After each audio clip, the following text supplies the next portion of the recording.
توانیمان دەست بگرین بەسەر 2 ملیۆن حەبی ترامادۆڵ کە لەلایەن چەند قاچاقچێکەوە هاتبوو لە مەخزەنێک لە شاری سلێمانی دانرا بوو و کارتۆنەکانیان گۆڕی بوو کردیان بە کارتۆنی جگەرە بۆ ئەوەی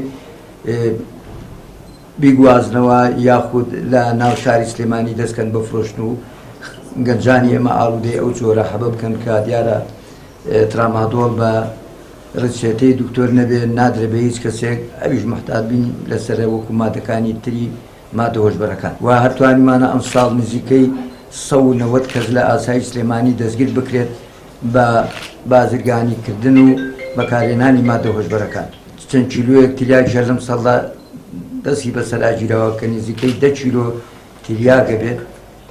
و کەسەکانیش دەستگیر کراون و دراونەتە دادگا هەر لەسەر ئەم حەبە ترامادۆڵانەش 5 کەس لای ئێمە ئێستا دەست بەسەر کراون و لێکۆڵینەوەش بەردەوامە 4 کەسیان خەڵک دەرەوەی سلێمانین سیانیان خەڵک شارە زۆرن و دانەیەکیان خەڵکی ڕانیە و من لێرە سوپاسی ئاسایشی ڕاپەڕینیش بکەم کە هاوکارمان بوون لە دەستگیرکردنی کەسی یەکەمی ئەو جۆرە حەبانە کە هێناوێت